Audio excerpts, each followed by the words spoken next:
দর্শক, রাজধানী এবং সারা দেশের প্রচণ্ড তাপমাত্রা পরিস্থিতি সম্পর্কে আরও একটু বিস্তারিত আপনাদেরকে জানাতে চাই। আমাদের সহকর্মীরা আমাদের সঙ্গে যোগ দেবেন। শুরুতেই যাচ্ছি যশোরে, সেখান থেকে সহকর্মী সাজিদ রহমান আমাদের সঙ্গে যোগ দিচ্ছেন।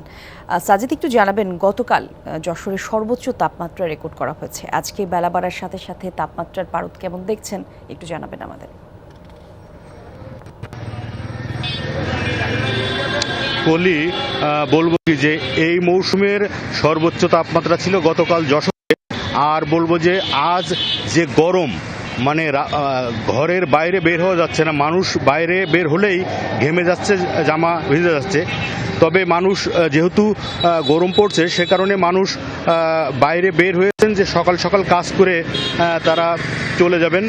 আপনি রোডেও দেখতে পাচ্ছেন যে লোকজন বাইরে হয়েছে। তবে এটুকু বলে রাখি যে কারণ এত তাপমাত্রা এবং এই মৌসুমে আজকে মনে হয় আর্দ্রতা সবচেয়ে বেশি। এই কারণ গতকাল আর্দ্রতা ছিল 27%। ফলে প্রচন্ড গরম হলেও আমরা দেখেছি মানুষের গায়ে ঘাম ঝরেনি, বরং ঠোঁট মুখ শুকিয়ে গেছে। কিন্তু আজকের অবস্থা একদম ভিন্ন, প্রচন্ড গরম এবং মানুষ এই গরমে ওষ্ঠাগত। বলি, ধন্যবাদ আপনাকে সাজিদ আমাদের সঙ্গে যোগ দেবার জন্য।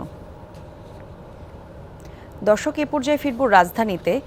সহকর্মী রাসেল আহমেদের কাছে যেতে চাই, তিনি আছেন মিরপুর এলাকায়। রাসেল, একটু জানাবেন, আজকে রোববার, সপ্তাহের প্রথম কার্যদিবস, স্বাভাবিকভাবেই মানুষকে বাইরে বের হতে হয়েছে। এই যে প্রচণ্ড গরম, এই গরমের প্রভাব কেমন পড়ছে সাধারণ মানুষের জনজীবনে, কি বলছেন তারা?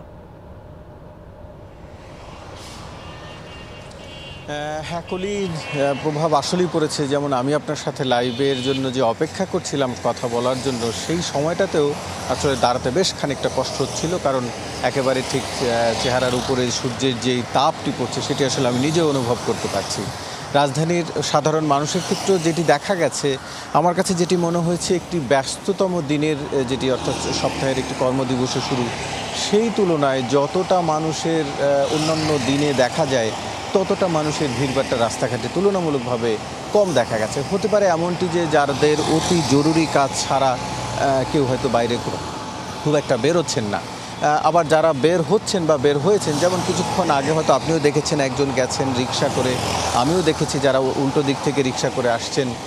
অন্য সময় হয়তো রিক্সার হুডটি নামিয়ে চলতে দেখা যেত বেশিরভাগ মানুষকে, আজকে সেই চিত্রটি দেখা যাচ্ছে না, বা গেল গরম পড়ার কয়েকদিন পর্যন্ত সেই চিত্রটি দেখা যাচ্ছে না। সবাই হুডটি তুলে, অর্থাৎ রোদটি যেন গায়ে না লাগে সেভাবে করে বেরোচ্ছেন। অর্থাৎ যাদের কাজ রয়েছে, প্রয়োজন রয়েছে, যার বাইরে বের হতেই হবে, তাকে তো আসলে গরম উপেক্ষা করেই বের হতে হচ্ছে।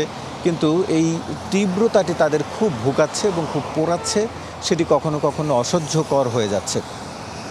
এর কারণ হিসাবে অবশ্য রাজধানীবাসী নানান ধরনকে দুষছেন, কেউ প্রশাসনকে দুষছেন, কেউ মানুষের অসচেতনতাকে দুষছেন। তবে আবহাওয়া অধিদপ্তর বলছে যে আজকেও এখন পর্যন্ত যে অবস্থা, তাদের কাছে আরও 2-1 দিনের মধ্যে হয়তো সুখবরটি নেই, এটি হয়তো আরেকটু সহ্য করতে হবে। ধন্যবাদ আপনাকে রাসেল।